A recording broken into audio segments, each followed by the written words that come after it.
Hey guys, I know it's been quite a while since my last upload. Sorry about that. I promise I'll get that Pac-Man 2 video out sooner rather than later. For now though, I want to talk about Shadow Labyrinth. Bandai Namco was kind enough to send me a code for the playtest demo of the game ahead of release, so I figured I'd give you guys my thoughts on what I've played. This is not a full review since I don't even have the full game to play here, and I will give the game a more in-depth review as per usual once I've caught up with the rest of the franchise, but for right now, let's take a look at this demo.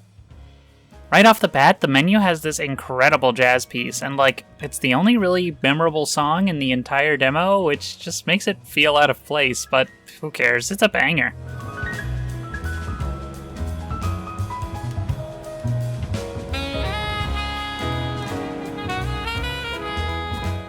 I'll just keep this playing in the background while I discuss the rest of the game.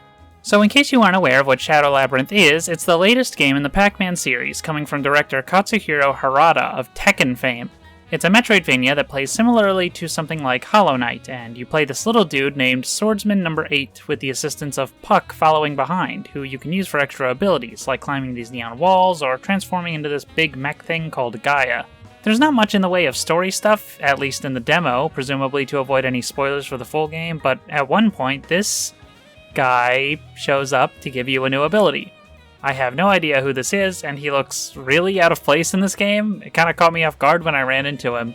Speaking of looking out of place, the biggest controversy surrounding this game is its visual style, being a massive departure from the more cartoony and lighthearted look of other Pac-Man games, and especially given its connection to the secret level Pac-Man episode. I'm not going to get into secret level here, that's outside the scope of this discussion, but personally I'm open to the series trying new things so long as it's not a complete takeover of the entire brand.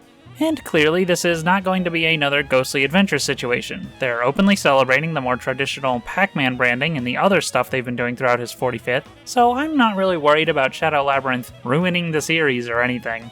That said, the game just does not look very good.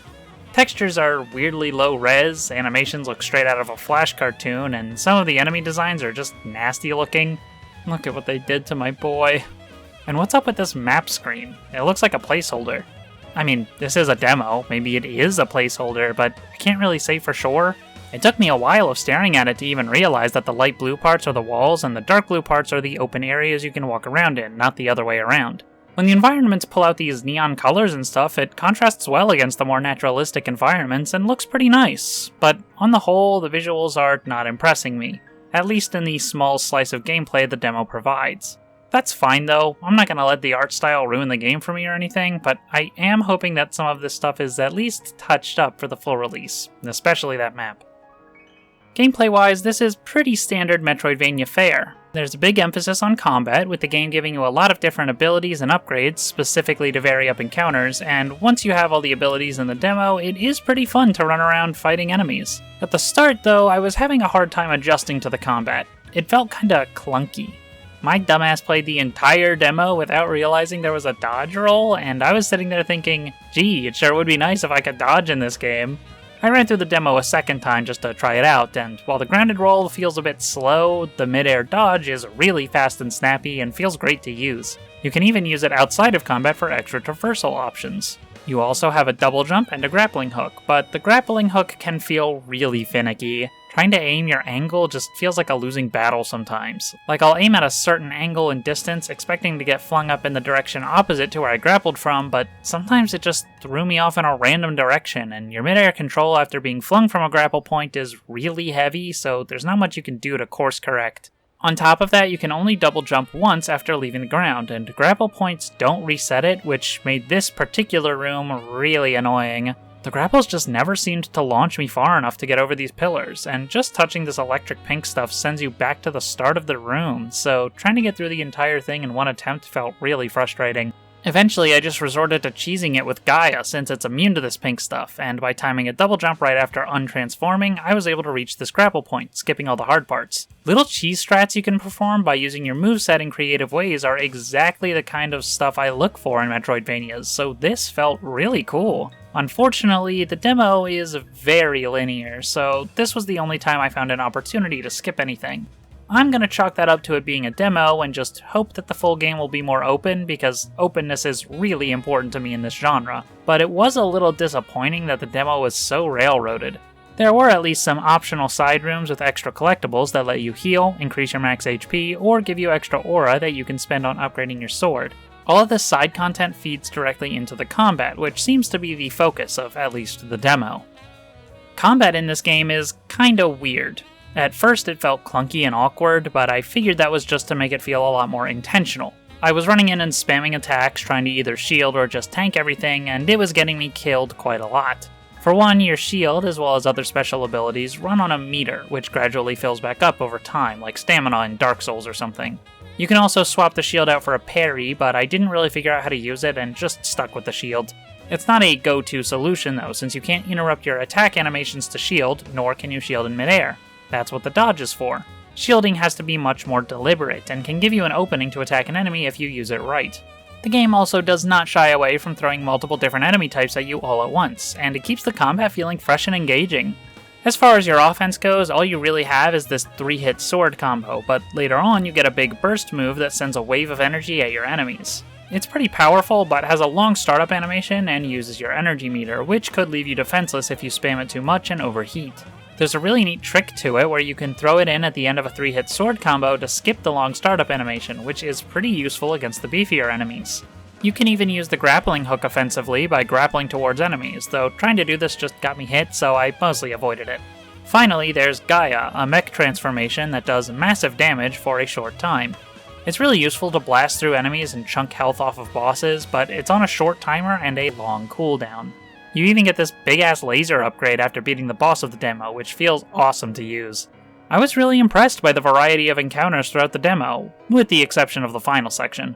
There are sections with waves of enemies, mini-bosses, areas that combine different enemies together, and a boss fight with a big-ass dragon where you can use puck to dodge attacks up on the wall. This game has a pretty good amount of depth to its combat system and encounters, especially for such a limited demo.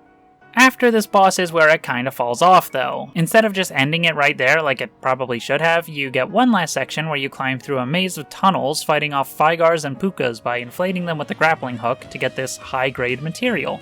You can't even attack the enemies when they're floating around as just their eyes, even though you could do that in Dig Dug if your pump could reach them, so that's kinda lame. The optimal strategy is to just stand there and wait for them to come to you and pick them off one at a time. There is an encounter where they lock you in a small room with like 4 Pukas and a Fygar, and that one's pretty tough, but in a kind of annoying way where it seems like you never have an opening to attack since Fygar's fire breath covers almost the entire screen. And for doing this whole big-ass maze, what does this high-grade material do for you? Is it a new combat upgrade? Maybe a new movement option? Nope, you just needed to level up your sword to level 4. All that so you can do slightly more damage. And for what? Like, the demo's over at that point. I went out of my way to grind enemies to get to level 4 just to see if it had anything new, but no. And then you aren't even locked out of level 5 requiring more high-grade material. You can just keep grinding for more level ups if you want. Not that there's any reason to though, since at that point there's no more new content in the demo, at least not that I could find. It's really anticlimactic. You fight this big dragon boss, get a giant laser attack, and then you have nothing to use it on because the only remaining section in the demo is filled with tunnels too small to transform in. And then you do all that for an item that's practically worthless. Since, like, what are you gonna do when you get to level 4? Grind more enemies? Big whoop. There probably should have just been a door that takes you to an end screen for the demo there, instead of another item that doesn't really do anything. That was kinda weird.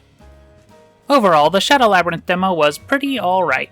I have high hopes that the full game will be much better, with more open-ended level design and movement options. The combat is already great, even just in this demo, and I can see it being a strong focal point of the full game, but what I really want to see is more freeform exploration, and while the demo doesn't really have much of that, that's probably just because it's a short, gated-off section of gameplay for the sake of being a demo. I have my complaints, like the grappling feeling off, or the ending section being kinda weird, or the visuals not looking great, but there's also some strong elements that are really promising, most notably the excellent combat system.